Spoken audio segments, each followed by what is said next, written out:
The CFB CSL 6-box mixer has been a really big topic lately if you haven't, seen a lot of YouTube videos.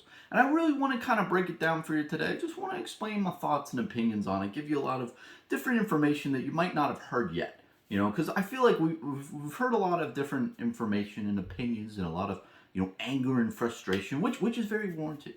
But I think that there's a lot to it, man, on the business side and what have you, and the history side. I wouldn't get into depth. But if you don't know, Card Shop Live allegedly is a store that allegedly is mapped to Channel Fireball in some way, shape, or form. And they had the 6-box mixer, was you have 6 booster boxes of Flesh and Blood for around like $55 each or something. It was like $320 for the 6 boxes, which is an insane deal. I mean, that's almost better, or if better, than distro prices from PhD and Soho. So this is a big deal because basically what this does is it makes it so the local game store, it's cheaper to go to CFB than it is to their distro normal places. And in effect, it's making the distro prices available to the consumer. So I as Bronson, or you as consumer, can buy at distro prices. So why the fuck would you buy from a local game store if you can get it for cheaper just on the internet from a different place and it ships right to your door? And this really breaks margin integrity.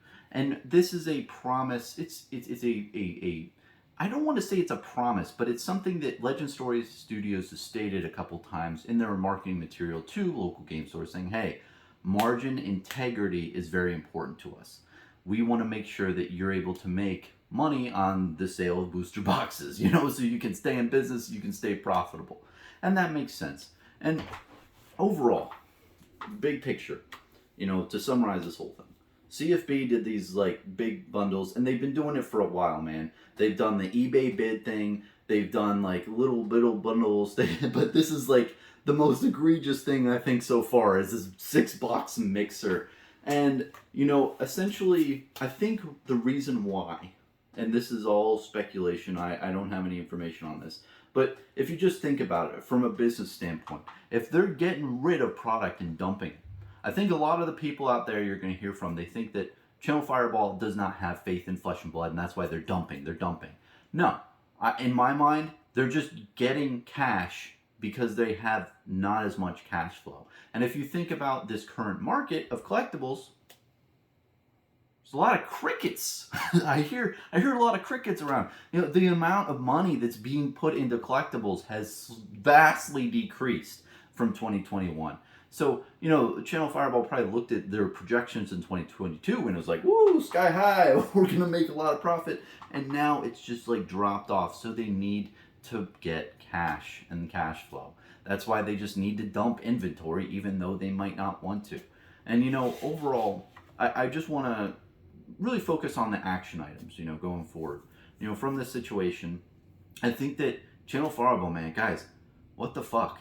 You need to find different gray market multimillionaire investors in your back pocket, so if you have these cash flow problems, they can step up to the plate, hook you up, but then also get hooked up in return. You're going to have a lot less people scamming you and defrauding you where they pay with a credit card, get their shit, and they do a chargeback. You're going to get all these different benefits, and you can just unload instantly. You need those different things in your back pocket. I mean, that's why Rudy from Alpha Investments, that's why a lot of stores love him, because they say, hey, oh, Rudy, I'm effed on my, payment for my shop. I have all this inventory and I'll sell it to you for, and I'll make, 30% loss all onto you. And Rudy's like, oh, hey, I'll take it all. And then holds it for a little bit and then sells it for like, double the price 2 years later. It's because he's an investor. He holds on to this shit for a couple of years and then he sells it back because that's his business model. But he creates liquidity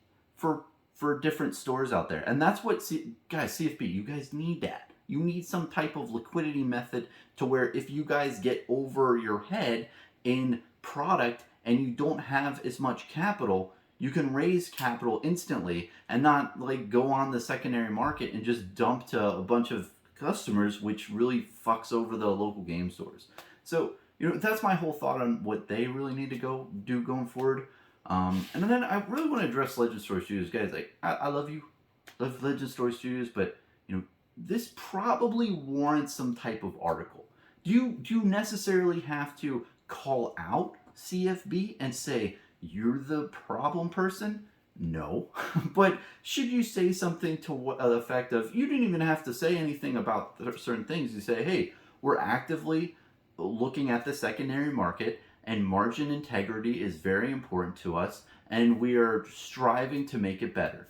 Period of end of sentence. You don't have to go into detail. You don't have to do anything else. Just put that sentence in an article, and I think that that's going to just create a sense of community confidence. Look, okay, they're looking into it. They're trying. But I feel like the lack of communication is just people are like, what's happening? Like, what do I think about this issue?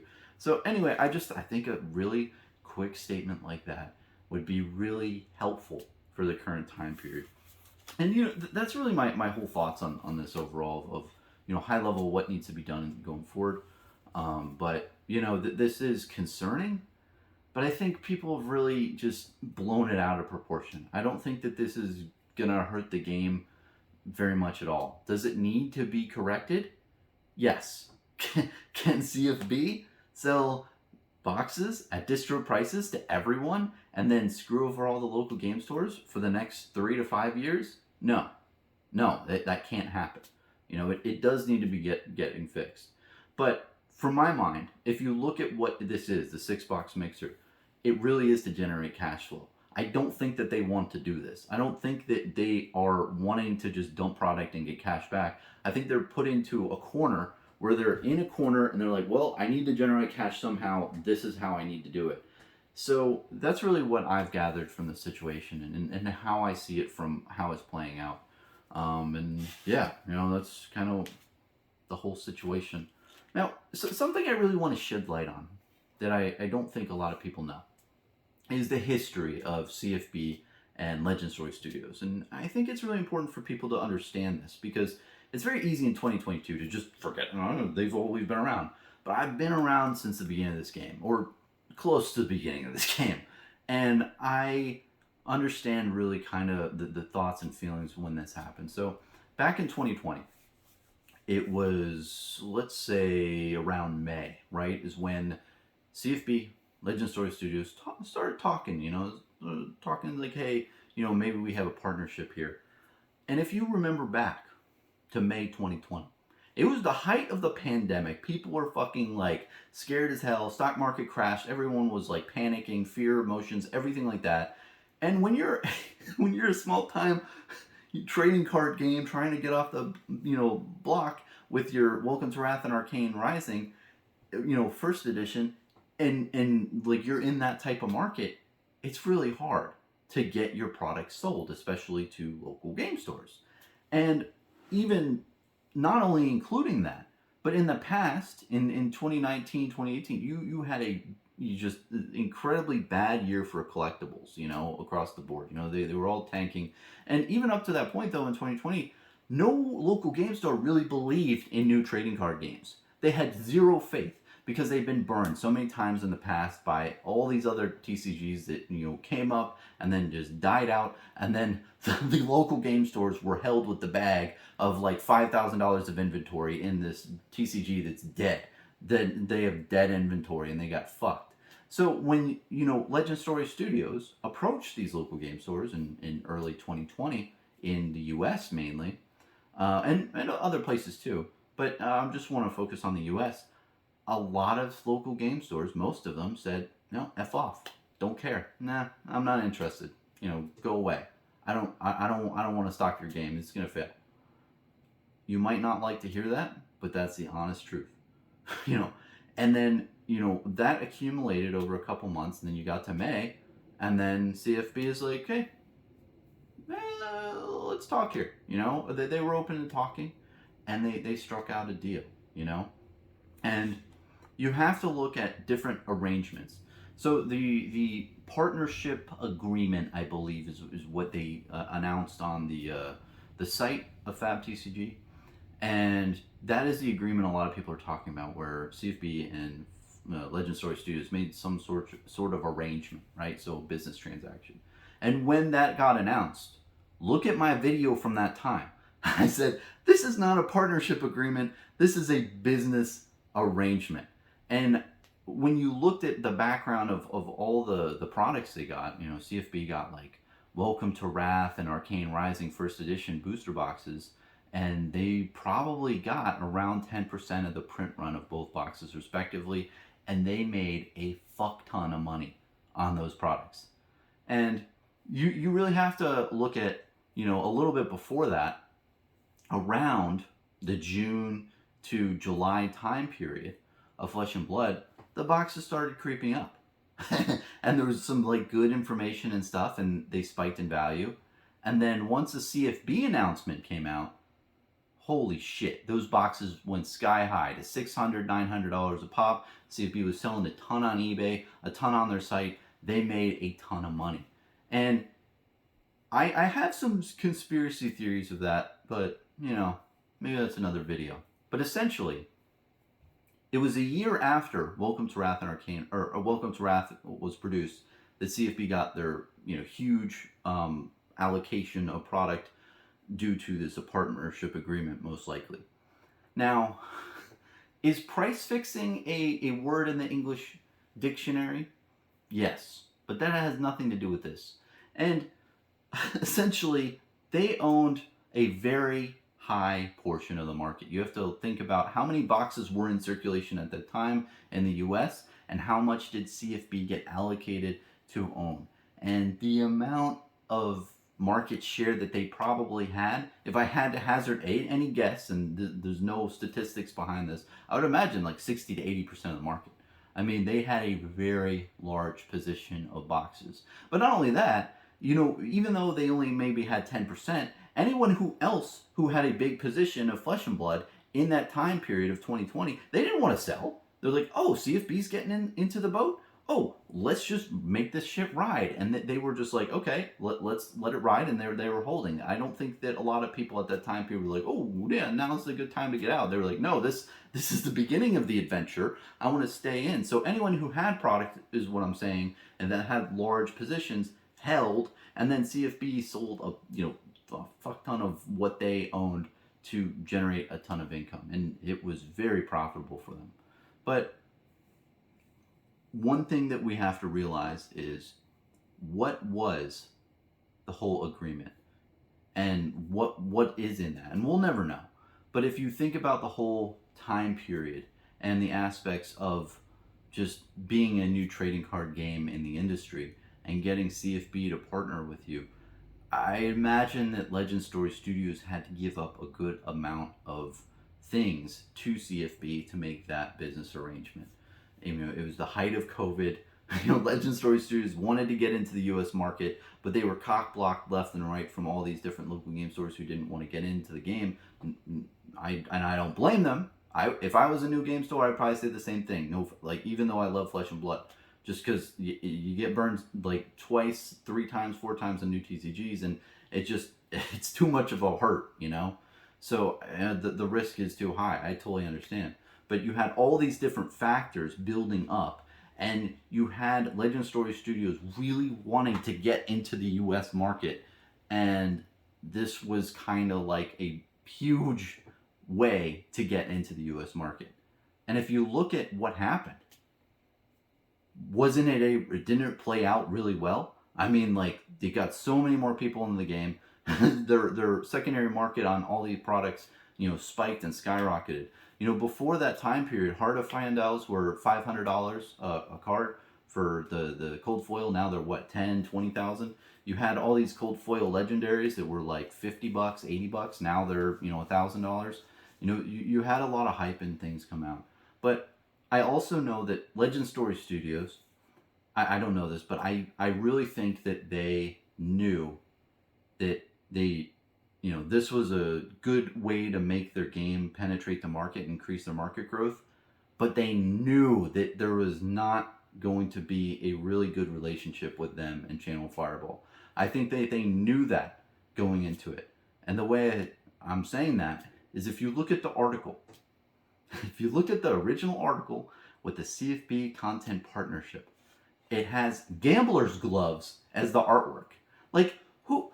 Legend Story Studios has a fuck ton of artwork that they could have picked any other picture, but they use gambler's gloves, which means they're rolling the dice. They're taking a chance. Like, they know that this might not be the best situation, but it's kind of like their only play at that point. And it's a gamble on CFB. I think that that was what they were kind of, trying to relay to the public. And honestly, man, Legend Story Studios, if you're listening to me now, please, like, if you address this situation in this current time period, please use gambler's gloves as the article picture and say, hey, we're looking at margin integrity and it really is important to us. Please, if you do that, I think everyone out there will be like, I see what you mean, wink wink, nudge nudge.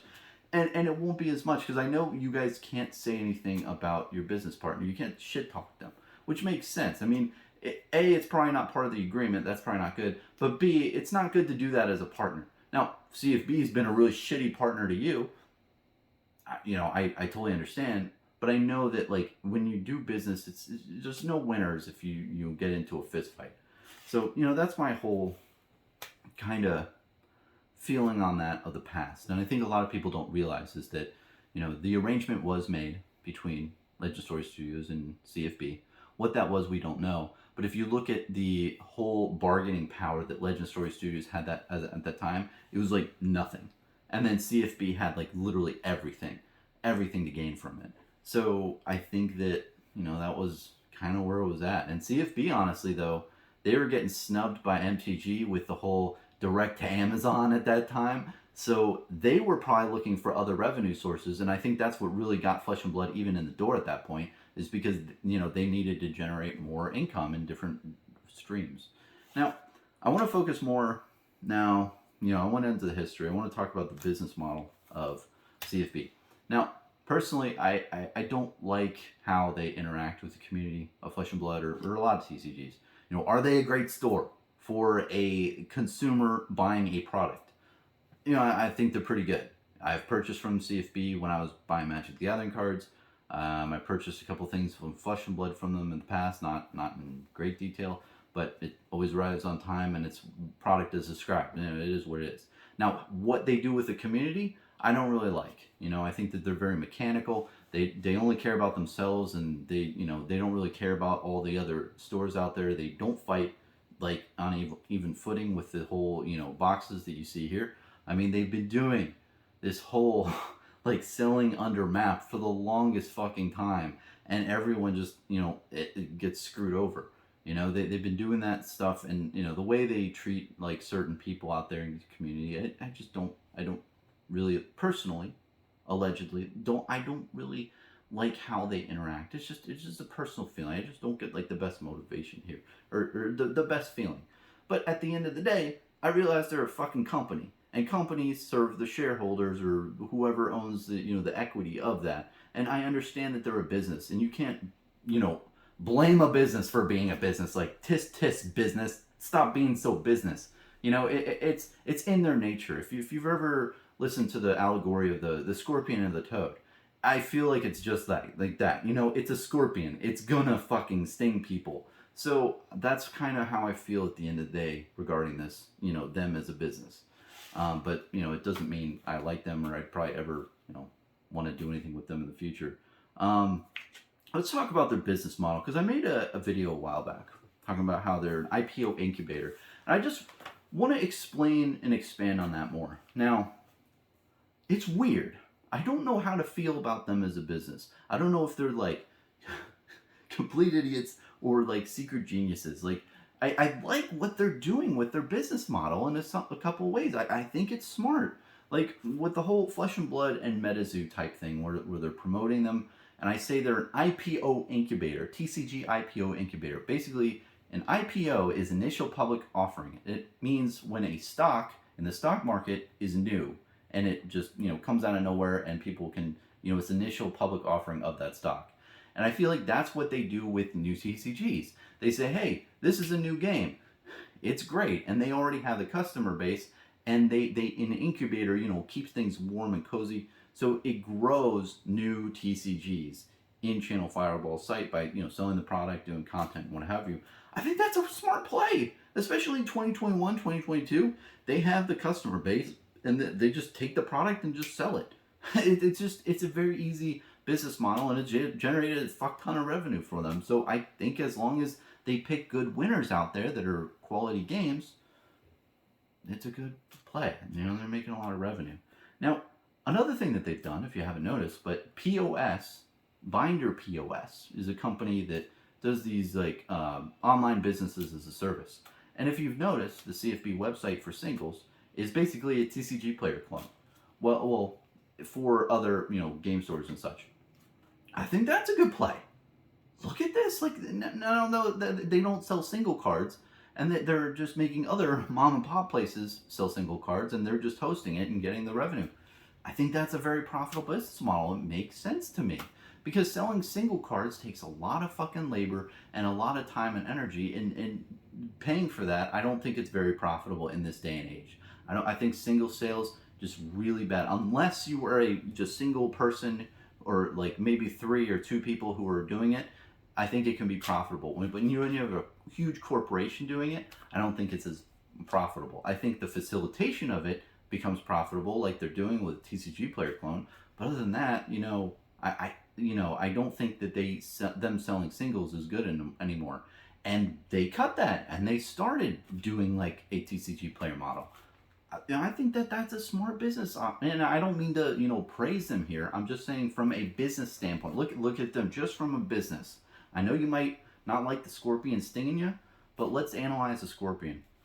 Now, the last thing I want to talk about of what they're doing with this whole business model, I think it's really a distro play, and I know that their whole thing with these mixers, the whole point is to generate cash flow. I'm totally on board with that. But think about them becoming distribution. They have the easiest fucking way to be distro now. Literally, in a month, they could do these mixers for another month and just totally saturate the market. They can totally get a bunch of game stores and other distros, or like, what the fuck, I can't compete with them. They have these products at a cheaper price than me, and they have to also pay rep fees and all these other bullshit things. And if CFB can do it cheaper, other distros are going to be pissed and order a lot less from Legend Story Studios. Long story short, these types of mixers and bundles reduces the amount of market share that other local game stores and distros have on the market, and increase the market share of CFB, while also making less product, being ordered from other places from Legend Story Studios. So they're positioning themselves in a way where they are more valuable to Legend Story Studios because they have more of the market share. So in a month, they could easily flip around and say, you know what? My bad. I didn't know we were supposed to not sell to customers, y'all. We're just going to sell to stores now. And hey, local game stores, do you not like dealing with reps who want to push random products on you, and you have to foster a relationship with them, and are you tired of all that bullshit? Well, look at our nice Card Shop Live, the site that you've been using for the last 3 months. Well, now you can use it only as a store, and you can buy whatever you want, and you don't have to worry about dealing with anyone. You can just do it whenever you want. I think that that's industry changing, honestly, because being able to just do it whenever you want, the ability for game stores out there to do that and not have to deal with any type of person and just order it all at the same time. I mean, I think that is kind of like the golden goose that they just kind of like slipped and fell onto, and like, oh, what's this golden goose right here? And they fell flat on their face. But they're like, oh, like, that's a really big opportunity. And is that a conspiracy theory of why they are doing this, of the whole, mixer? No. Like, I think genuinely they're doing it to raise cash flow, because this current market is shit, and everyone knows it. So generating cash flow to pay for their current expenses this year is their main focus. Now, I think, though, if they pivot into distribution and say, hey, we're only distro now, and they also have a store that they sell products to consumers at MAP, but then they have another separate site that they only sell to local game stores and what have you, where they cut out the whole bullshit of dealing with a rep when you go to distro. It's a good play. And I just want to leave off at the end. My last thing is, Even though the media, including me, or anyone else, might think that this is like the biggest deal in the world, and the sky is falling, Flesh and Blood is gonna, be bankrupt in like a year or so, and the game's failing. I'm not seeing it, man. You talk to internet people, you talk to stores, you listen to Rudy, you're gonna have that type of mindset of solely like store based and pie in the sky. And is it a big issue? Yes. Does it need to get fixed? Yes. But there's a lot of other great things that are happening out there in Flesh and Blood. The player growth, I think, speculative, is growing very high. And I think with these new history packs, getting other different languages cards made, that's going to increase the market dramatically. And I think that the game is fucking amazing. And I think that if we all step back and realize that and say, you know what, this is a really good game. This is a really good product. Are there short little things in the span of its history where you're gonna have different things happen where it kind of threatens margin integrity? Yeah, but overall, just going down the timeline, it is a great game. And if I have full faith in Legend Story Studios, and that they're going to do the right thing, and they're going to figure out how to help the local game stores and make them succeed, and just provide the best damn product out there in the market that's going to stand the test of time. And if you look at all these different mediums now, including like on YouTube, it's going to be doom and gloom. But if you actually go into a local game store, if you actually talk to different players out there in the game stores and out there in the wild, they're mainly talking about the Pro Tour at this time in May. They're talking about deck building and strategies, and who's gonna play who, and all this stuff, and all these different things about the game. Not as many people in local game stores, from what I've heard, are really talking about this whole CFB issue. It's just mainly on the interweb and stores, and I think that that's kind of a really good takeaway, is that it may seem like a big issue now in this current moment, and it does need to get fixed, but I think that the game is great overall, and that there's actually players that play the fucking game. Because whether you're Legend Story Studios, Coca-Cola, Disney, any of the companies out there, you're always going to have different issues that arise that is a threat to your business model as a whole. But overall, if you're making a really damn good product and people like your product, you're going to stand the test of time. And that's why I think that they really position themselves great in the beginning. So when there's issues like this, it's all good. So, that's my thoughts. Cheers.